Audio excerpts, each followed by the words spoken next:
Welcome to the International Yoga Day. On the occasion of the 10th International Day of Yoga on 21st June 2024, Prime Minister Shri Narendra Modi led the nation and the world at the International Yoga Day celebrations in Srinagar.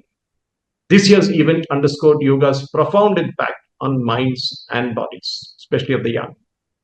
But to take yoga beyond all this and to talk about it, we have with us Rashmi Ghatge. Rashmi started her career as a yoga instructor, and of course, she has been in it for a long time now, educating people practically as well as theoretically with various assorted yoga methods, philosophies, and styles.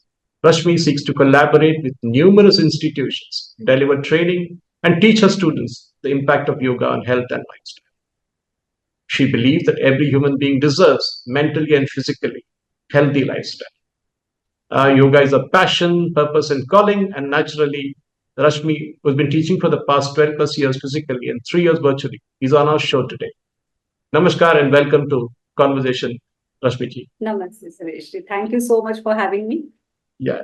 Being a yoga teacher and a sadhaka, Rashmi ji, let's start as to where did you all start this with?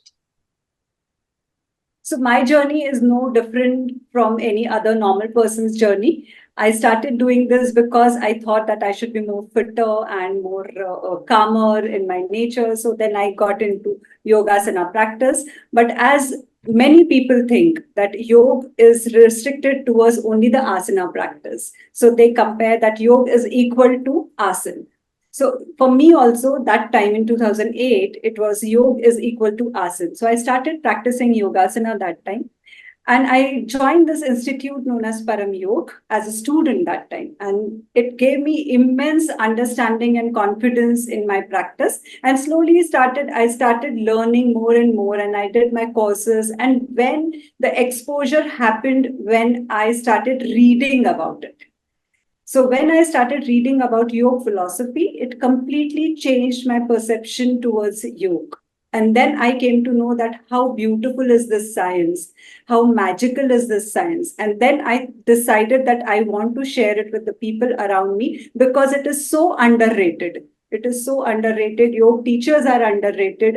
Yogasana and the yoga practices are underrated. So then I decided, no, we have to take it to the all households and we have to make it popular and we have to at least give back to the society. And that's how I started my journey. That's wonderful. I think the misconception about yoga being more religious and spiritual, that is something that has been going around for a long time. People say that it's more to do with Hinduism, other forms of Hinduism, even to an extent of Buddhism also.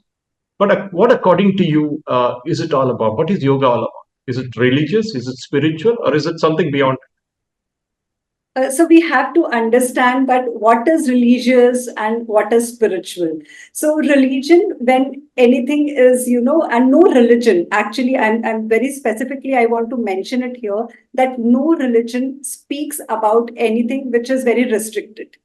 Okay. Sure. And many people, as you said, that many people have this misconception and there is this myth.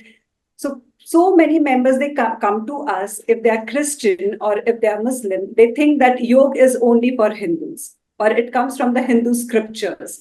But I would like to share this, that I have been studying yoga scriptures, or maybe yoga comes from the different ancient scriptures like Ved, Upanishad.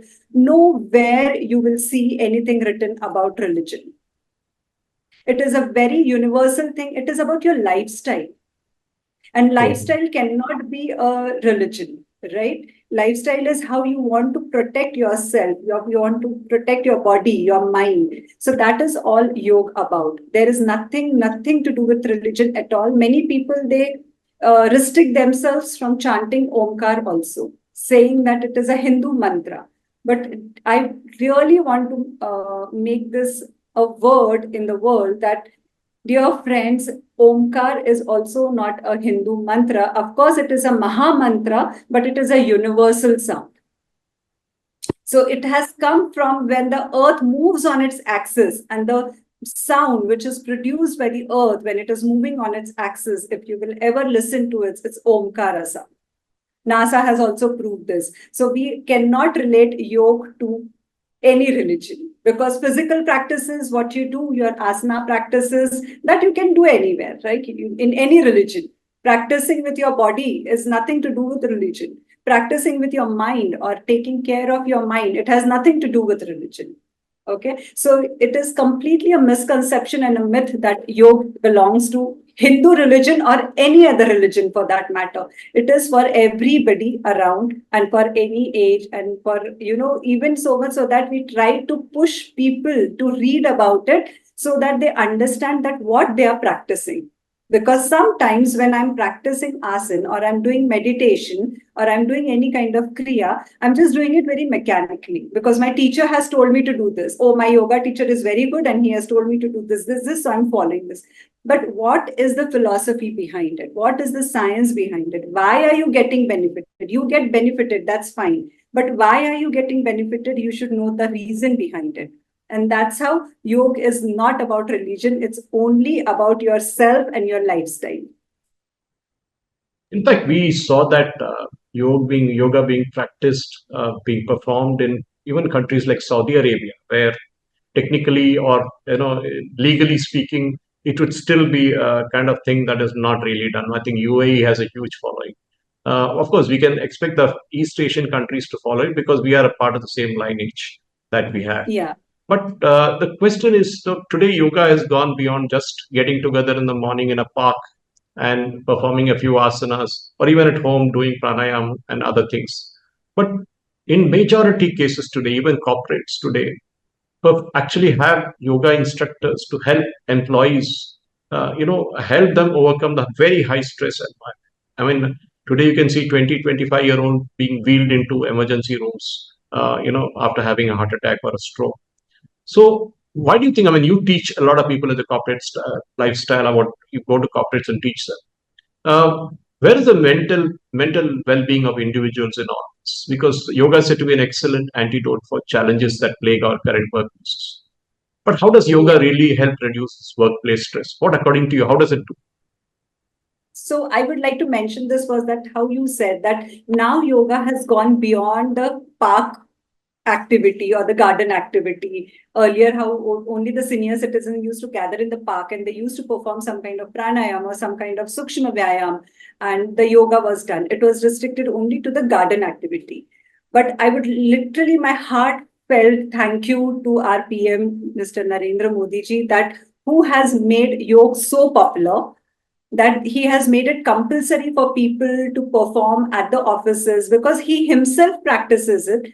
And as we say that until and unless you don't face the challenges and you don't do the practice, first you face the challenge, then you do the practice, and then you get benefit out of it. So he himself has been benefited out of it so much that he has propagated it. And because it is coming from him, people have started taking it seriously. They have started practicing it seriously. And when it comes to the corporate culture, I have seen that people go through so much of stress. And it is not only about the work stress. With work stress, it comes to the personal life stress, and everything gets imbalanced. Okay, so yoga, if you will study it from the ancient scriptures, very basic things like how they have given in Hatha Yoga, the Shuddhi Kriyas. And those are performed, these Shuddhi Kriyas are performed only to keep all the three doshas in balance in your body, like Vata, Pitta, Kapha. Because if your body is good, because it is a vehicle to take you away in the further journey of your mind. So this, you have to make sure that your body is good. And that's how we try to teach it to corporate people that how to take care of this body. Eating habits, sleeping habits, okay, resting habits, everything has gone for a toss. So True. that's how we teach them that the five basic principles of yoga, ahar, vihar, achar, vichar, yeah, all this you have to follow. And then with this, automatically when they start practicing, as I said, that without realizing that they are getting benefited, they understand, oh, something is changing in me. My anger has gone down. Okay. My sleep has become proper now. I can eat properly. There are many people who cannot eat healthy food. Okay, they are That's not able to eat. They say, oh, I don't feel hungry. Why you don't feel hungry? Because your eating style is not good. Your cycle is not good. So you don't feel hungry. But then when they understand it and they start following it, धीरे धीरे करके they are into the space where they are okay now to take it further ahead. The basic idea is at least to come to that stage where you are able to understand how to take care of this physical gross body. Once the gross body is taken care of, then they can do it. And in corporate world, it is very important because you are sitting at one place for the longer time.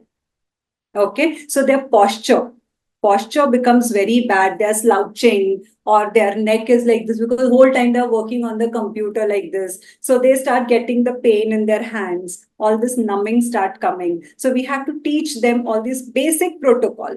You don't have to, and this is a big myth that only if you're going to get into some difficult asana, that means you're doing a perfect yogasana. No, there is nothing called as ideal posture or perfect posture. For me, it can be something different. For you, it can be something different. For the third person, it can be something different because all our bodies are different. What my body can accept, maybe your body can't accept. What your body can accept, maybe my body can't accept. So we work towards the healthier lifestyle with them, starting from the basic thing, as basic as the posture. How to sit, so how your shoulders should be, and we give them the basic exercises like W arm, T arm, everything, so that they're in between the desk yoga and all these when they perform, so that slowly, steadily they know that, okay, now my posture is right when I'm sitting.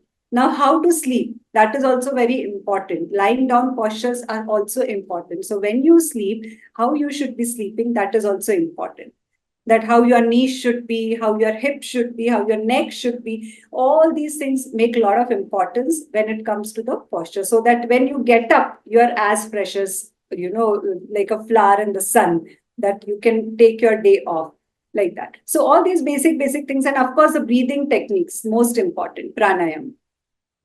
Unknowingly, we all are breathing, just breathing.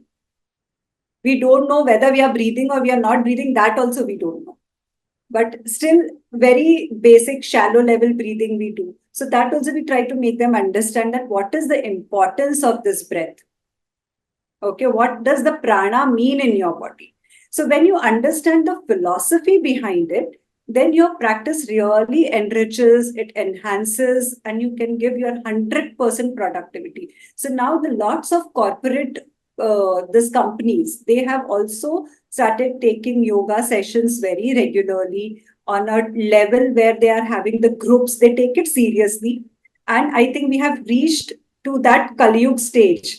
And after COVID, everybody is damn scared. They want to have a good lifestyle. So this COVID has also changed people's mentality and the mindset. Ki no, yoga is the thing which can take us ahead for the longer run. And there are many people, I don't say that gymming is wrong or anything like that, but there are many people who will come to us and they'll say, oh, ma'am, I'm doing a gym for so many years. What is the difference between gym and yoga? Why should I join your yogasana classes? So there I only try to convince them that when you are doing gymming, you are continuously targeting one muscle. Okay, I'm not saying anything bad about gymming. Okay, that is required for the strength training if anybody wants to do it. But being a yoga pracharak and prasarar, I want to tell this, the difference, the major difference, that when you're doing gym, you are continuously focusing at one muscle. Okay, and you are pumping it. So your muscles are continuously into contraction. And for gymming people, yogasana is just the stretching. They do the stretches and then they say, oh, we do at the end yogasana. And what did you do? So they'll say, ki, I did stretching. Oh, that is not yogasana. Stretching is not yogasana. It is completely different. Then I make them understand why you should be performing asana, because there are certain hormones in your body, okay, which your glands secrete. And those are secreted with the help of yogasana properly. When you are doing a twisting posture, when you do a twisting posture, your liver and pancreas completely get twisted and your insulin is released, which helps in the diabetic patients a lot. So when we are doing this therapy, we have to keep in mind that which asana to give more to which person. If a person who is coming with a diabetic thing, then we try to give him a like twisting asana. If somebody has a thyroid problem or not even having a thyroid problem, if I'm doing something like my chin is locked towards my chin, like a shoulder stand or halasana, all these asanas, will help you to keep your thyroid in place, because thyroid is placed here. It's a gel like a capsule gland here, which when get pressed, the hormones get released. But that's why you will never see a person who is practicing yogasana anywhere bulky. Very few people. That is okay. That is okay. You don't have to do anything with the weight with asana practice, but you will never see like gym people how they walk like this because their muscles are so tight. But yogasana people, they will have more strength than them, even if they don't have the biceps and triceps. You can't see them visually, but they are more powerful than them. So it is the major difference what we try to inculcate into the corporates, that this is the difference. And I'm so happy that they're understanding, and there are so many people who are joining our this practices, and they are literally very happy and eager to learn more and more about it. Rashmiji, that was quite exhaustive in letting people know the positive spins of yoga. But my question also, there's an adjunct question to this, is basically, is there a age for one to start yoga? I mean, is there something that's saying, okay, only 10-year-old and upwards can do yoga, or those who are 70 and below should do yoga? I know that it is not age restricted, but can you just help us clarify from being a person who trains people in all this? So I would say, Sureshji, that there is no age to perform yoga. If you call it a asan practice or the kriya practice, then I can mention ki, okay, like 6 years onwards, it's better to perform asana, because sometimes the bones and the muscles are not fully developed of the children. And though they are very flexible, they can do any asana very nicely and beautifully, but there are chances of injury. And then what we call it as here, this skull skin, which is softer. So we don't want to give them any kind of inversion asanas where they can Okay. put pressure. They put pressure here, okay, because it is not fully developed. So 6+ years is a very good time to start for yogasana practices. Okay, but if you will ask me only about yoga, as soon as you're born, your yoga starts. You should just know how to practice it, because we have been following different paths. Everybody follows the different path of yoga. Okay, That's true. so That's there is no age for it. And of course, now if you'll see, the oldest yogi, 125 years, Sivananda ji, who got the presidential award also lately, he is an example that till the end of your life, if you are keeping your body in movement and in place with the help of yogasana, movement doesn't mean that any kind of movement you're doing. The movement has to be right. Okay, how we say that the intention has to be right. So movement has to be right of that body part so that you can keep on going far. That was again a good clarification, Rashmiji, because one understands the age where children have to start, because some parents are very inquisitive to get the kids, teach them young or catch them young philosophy. I know, of course, the children are very good in gymnastics, because when they are young, the body is very supple. They can do a lot of gymnastics, and usually by 18, almost all the gymnasts have their life together. Now, coming to the fact that apart from Ayurveda, Buddhism, yoga is also a kind of contribution of India's contribution to the culture and spiritual heritage to the world. I remember when I was in Bangkok, I was working there. I think it was the third or fourth International Day of Yoga, 2018. It was. I think it was the third one. I participated in the university there in Bangkok, and there was a huge crowd that gathered there. There must be about 10% would be Indians, but rest 90% of them were Thais and other nationalities. So, do you think we have now reached a stage where we have taken yoga as a product across to the world and say, look, here is something that we can offer you as a package? Because many people come to India for Ayurveda and get treatment. I mean, I come from a state, even though I stay in Hyderabad, my home state is Kerala, where Ayurveda is a big thing. But do you think time has now come for yoga to be packaged and, I'm not saying sold, but marketed well to the world? Yes, yeah. This is a very good question, because yoga has never been given that kind of status before this. But now, slowly, steadily, we are reaching towards it. Again, my heartfelt gratitude and thank you to our PM who has started with this Ministry of Ayush. Okay, so they have this course called as YCB, Yoga Certification Board, which we teach. Like, okay, so till now, what was happening is yoga was always coming from West side, though it is very much from India. It is rooted in India. It comes from the Ved and Upanishad and Brahma Sutras and Bhagavad Puran and Bhagavad Gita, but still it went to West because of its asana practice. And they are beautifully doing the asana. I don't say the Westerners, they have beautiful, flexible body, they practice well, they do asana well. But then they started with their own certification, which is called as Alliance Certificate, Yoga Alliance Certificate. And they started giving this certificate to our 200 hours, 300 hours, 400 hours. Okay. And we as an Indian are like, we were like forced to take that certificate, do that course, so that we can go and teach anywhere in the world, because only one certificate was allowed to teach anywhere in the world. But now, after this Ministry of Ayush, when they came with Yoga Certification Board, they have come with this exam and the certificate, and the syllabus is so beautiful. Even if you don't want to give exam, I tell everybody just read the syllabus. It is so beautiful. You can connect to your roots. So after that, as this certificate came, it is applied everywhere and it is accepted everywhere in the world. And that's why more and more people, they want to learn from the authentic source now. You know, in India, we have such beautiful teachers to teach. Okay, they have so much of knowledge and they are not getting chance to teach only because they are Indians and there is no certification was valid out of India. But with this certification of Ministry of Ayush, we are able to teach more and more students from outside India also. And more people are coming to us because they know that they will get the right knowledge. Because we just don't want to share the information. We just don't want to bombard them with the information. We want to share our knowledge. There is a big difference. And then they're enjoying it so much. So I'm sure that in coming years, yoga is going to be, at the topmost of the Indian culture and heritage. And it is reaching there. It is definitely reaching. It is taking a center stage slowly and steadily because people know the value of health now.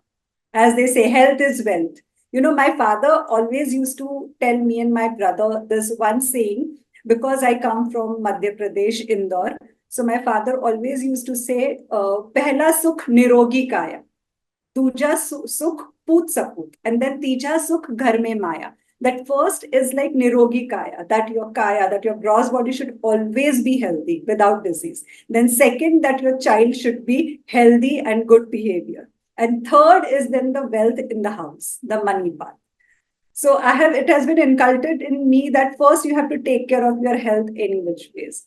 So that's why, and people are getting aware of it and it is reaching there. Now, when I speak to somebody or when we go somewhere, now we get that respect, Earlier, yoga teachers used to be treated like, okay, theek hai, aa gaye, sikha diya, chale gaye. But now the thing has come. Now they are literally respecting. They know that these people have the right knowledge. We should learn from them. So I'm very sure that in coming years, yoga is going to take a center stage. I wish I could go on and on, but I know there is a paucity of time. You have kind of a busy schedule today. I mean, you already did some training for some police officers in the morning today, and I'm sure that you have something more lined up all through the day today. But it has been wonderful speaking to you because can you just, in fact, as a closing comment, tell our viewers actually that Rashmiji, what is it that the minimum they can do for you? See, some people say, I don't have time. Today, the biggest problem you ask any individual, even a homemaker, is that I don't have time. So, how do you make time? And people say that even walking is a form of an exercise, correct? Even walking within a house is an exercise. For a homemaker, that's the biggest exercise that she can do, or even a gentleman can do, even the elders can. But do you think, as you said, sitting is the new cancer, we call it actually. That is the terminology used in healthcare. Sitting is the new cancer. So, in terms of telling in a few words as to where do we go from here in terms of taking yoga to the world, maybe in a couple of minutes you can summarize it for us. Yeah. So I would definitely like to tell everybody start slow, but start right. Okay. Start slow, start right, and do little bit of body movement, sukshma vyayam, what we call as. You don't have to go to a fancy yoga studio or fancy places to perform it. You can do it in your house. Small body movements, everything is available. rather people can come to our website, they can download few videos, they can go to our Param Yoga's YouTube channel. We have short videos there which covers up your back pain, knee pain, neck pain, shoulder pain. So they can, and even the breathing techniques we have on our YouTube channel, so they can take it from there, they can learn more about it. And it is not necessary that you have to take out a lot of time. Start with 5 minutes. Okay, start with 5 minutes, reach towards half an hour, then 1 hour. See, we all know that eating food is important and it is necessity. So why not this? It is just the ignorance nature of a human that we try to ignore until and unless we don't get into pain. Only when doctor will say, go and do yoga. Now doctors has also started, prescription mein niche likha hi rehta hai, one line. Practice yoga, sir. Practice yoga. Okay, so now doctors have also started prescribing it as a medicine. So I would say that start slow, but start right. And how you do is more important than what you do. This is our tagline. How you do is more important than what you do. So always remember, make it a small but effective thing. Perfect. And I think nothing more can be better than that. The prescription itself of life is do yoga, do more of yoga. And I'm sure that once you send me the links for the Param Yoga videos which you talked of earlier, I will include that in the description of this YouTube and it's Sure. posted today.